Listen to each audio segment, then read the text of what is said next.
Have you ever wondered what it's like to fling an entire mountain range with a mere gesture, or to halt time for an entire kingdom while you sip your morning tea?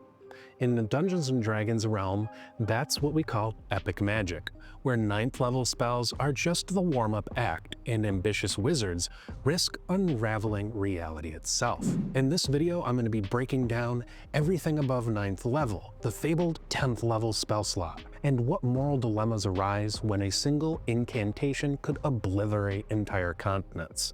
This is a two-part series of videos I'm working on in regards to epic level play, so make sure you're subscribed to catch part 2, where we take a look at what happens when you're ready to level up and make your characters actual gods. So think you're ready to wield godlike power or stop those who do?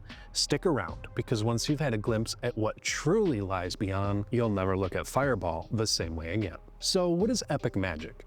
At its core, this represents a tier of spellcasting that exists beyond the conventional boundaries of the highest level spells. In most D&D adventures, the 9th level spell slot is considered to be epic, with Wish being one of the most coveted spells in the game. However, epic magic ventures into those fabled 10th and above incantations that bend the rules of the multiverse itself.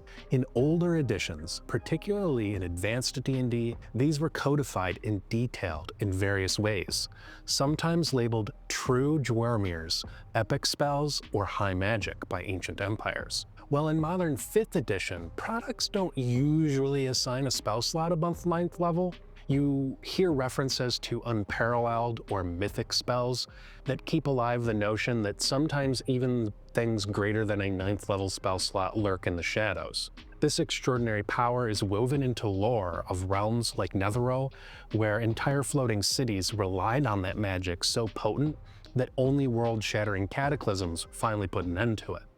Or the hinted-at ritual undertaken by Vecna in Vecna Eve of Ruin that would see him unmake an entire multiverse. Thus, epic magic simultaneously is awe-inspiring and eludes an era of trepidation, serving as both a cautionary tale and a glittering prize for those audacious enough to seek it. In D&D, epic magic is not just a bigger fireball or a more generous healing spell. When a DM decides to let epic magic into their campaign, they're not just giving players a new toy, they're opening the door to world-altering narrative possibilities. Perhaps the greatest lesson can come from the tragic tale of Karsus and the fall of Netheril.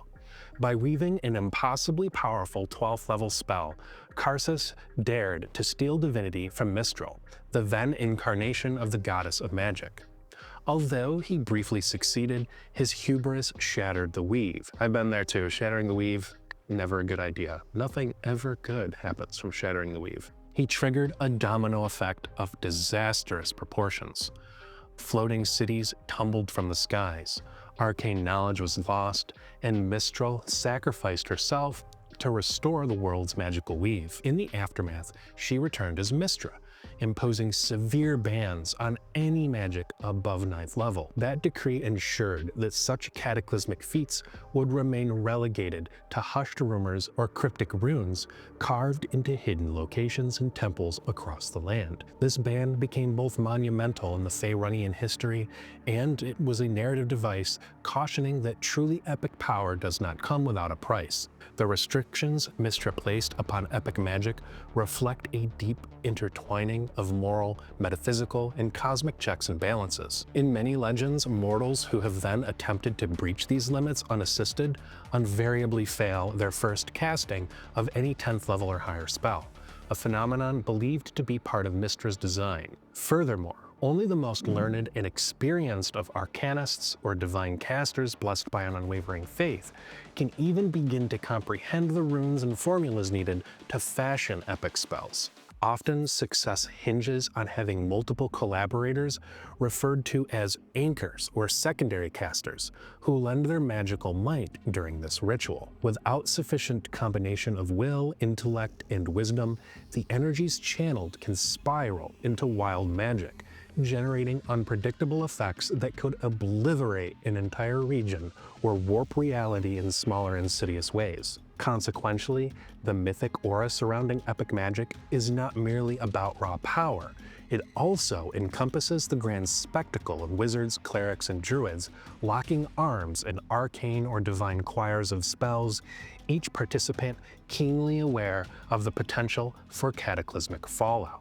Beyond just the collaborative aspects, the physical and mental toll of epic magic is enormous. Spellcasters risk grievous costs like debilitation, exhaustion, temporary amnesia of their most potent spells, or even the sudden loss of entire levels of skill completely. These effects can be immediate and dramatic, like collapsing to the ground in agony once the final words of a 10th level incantation are spoken. And lore also suggests that whenever epic magic is employed for personal gain or malevolent ends, Mystra, and sometimes Azuth, become instantly aware. And should they deem the act too selfish or destructive, they might intervene directly and cause the spell to fail. They might afflict the caster with feeble mind or erase the epic spell from every scroll mind and library across the planes. In a way, the goddess's enforcement transforms every epic casting into a moral test. Each use of such a powerful spell calls into question not only the caster's prowess, but also their alignment and intentions. So you want to use epic magic in your campaign. Maybe your PCs learn of a looming cataclysm where a villain is on the brink of casting supernova, or your players, you've allowed them to try to do it themselves. You're probably wondering, what type of things can I do with epic magic? Well, let me tell you some of my favorites. One standout example is Stop, a high-level enchantment that in some iterations of the lore can freeze time for entire populations. Imagine a tyrant who uses Stop to immobilize an entire capital city, demanding tribute while the citizens stand helplessly still. Another chilling example, Kill, a hyper-lethal evocation that does precisely what its name suggests. It might turn a high-level assassin into a walking doomsday weapon, capable of eliminating world leaders or ancient dragons with just the easy, ritual of, casting something above 9th level. No big deal. And for truly apocalyptic threats, consider the epic evocation known as Supernova. Here the stakes escalate from a single assassin's dagger to entire worlds at risk. Supernova in certain settings, or older editions, might unleash a star's worth of destructive force that can engulf continents, sometimes echoing across planar boundaries. Campaigns featuring this spell usually revolve around preventing a doomsday cult or a maddening archwizard from lighting the fuse. And then this one's pretty cool, True Summoning. It opens the door for different flavors of epic threats. And instead of raw destruction, this conjuration threatens the sanctity of planar barriers by calling forth actual gods, archfiends, or primordial beings into the material plane. Maybe the warlock just really wants to meet the Great Old One. Of course, these spells barely scratch the surface of what epic magic can offer. You might also include spells like Proctiv's Move Mountain. Imagine an evil sorcerer literally relocating kingdoms so that they border his growing empire, or Karsus's Avatar, which can grant temporary godhood at the risk of repeating the Netherese cataclysm. Whether the party is stopping these spells from being cast, completing them under harrowing conditions, or living with their aftermath, each epic incantation becomes the centerpiece of world-altering narratives. So that's a wrap on our first deep dive in this two-part series into the upper echelons of epic D&D play. Before you grab your spell components and try crafting your own epic level ritual, be sure to hit like and subscribe. It's the best way that you can stay on top of all the arcane secrets we're ready to unveil next. And if you're craving even more content, from house rules to community-driven adventures, check out the links in the description for my Discord and my Patreon.